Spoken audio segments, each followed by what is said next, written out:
शिक्षा मंत्रालय ने गुरुवार रात यूजीसी नेट जून 2024 को रद्द करने का फैसला कर लिया।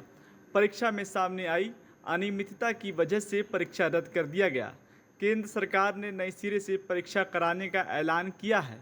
सरकार ने यह भी तय किया कि परीक्षा में गड़बड़ी की जांच सीबीआई करेगी। यह परीक्षा 18 जून को ही हुई थी और 11 लाख से अधिक छात्रों ने हिस्सा लिया था। परीक्षा आयोजित कराने वाली संस्था नेशनल टेस्टिंग एजेंसी ने इसके सफलतापूर्वक संपन्न होने का दावा किया था। परीक्षा रद्द होने के बाद लोगों के मन में ये सवाल है कि आखिर सरकार को अचानक क्यों इतना बड़ा फैसला लेना पड़ा। दरअसल शिक्षा मंत्रालय ने जानकारी दी कि गृह मंत्रालय के साइबर क्राइम कोऑर्डिनेशन सेंटर की national cyber crime threat analytics unit ने परीक्षा में हुई गड़बड़ी की जानकारी दी। इनपुट के जरिए जानकारी सामने आने के बाद परीक्षा की पारदर्शिता और पवित्रता को बनाने के लिए सरकार ने परीक्षा रद्द करने और फिर से एग्ज़ाम कराने का फैसला किया।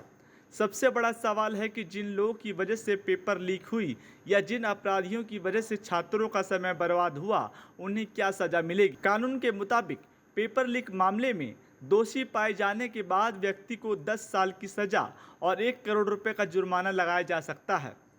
दूसरे कैंडिडेट के स्थान पर परीक्षा देने के मामले में दोषी पाए जाने पर अपराधी को 3 से 5 साल की जेल होगी और 10 लाख का जुर्माना भी लगाया जाएगा। इसके अलावा अगर परीक्षा में गड़बड़ी मामले में किसी संस्थान का नाम सामने आता है तो उस संस्थान से परीक्षा का पूरा खर्चा वसूला जाएगा।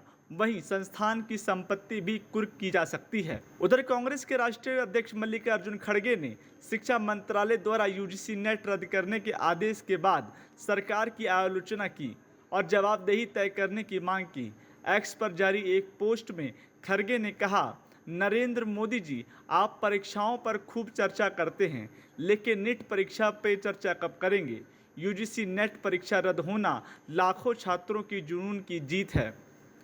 उधर भाजपा नेता अमित मालवीय ने इंटरनेट मीडिया प्लेटफॉर्म एक्स पर जारी पोस्ट में कहा कि यूजीसी नेट में धांधली की भनक लगने के बाद परीक्षा को रद्द कर दिया गया है। उन्होंने कहा कि छात्रों के हितों से किसी सूरत में खिलवाड़ नहीं होने दिया जाएगा। देश में लगातार परीक्षा में हो रही धांधली से देश की शिक्षा प्रणाली पर बड़ा असर पड़ रहा है। वहीं इन प्रकरण से सरकार और उनके काम करने के तरीके पर भी सवाल खड़े हो रहे हैं। सवाल ये है कि इतने कड़े नियम के बाद भी इस तरह की तस्वीर निकल कर क्यों सामने आ जाती हैं। ऐसे में देश में बच्चों के भविष्य को लेकर सरकार को मजबूत कदम उठाने की जरूरत है। Bureau report, TV7 Bharat.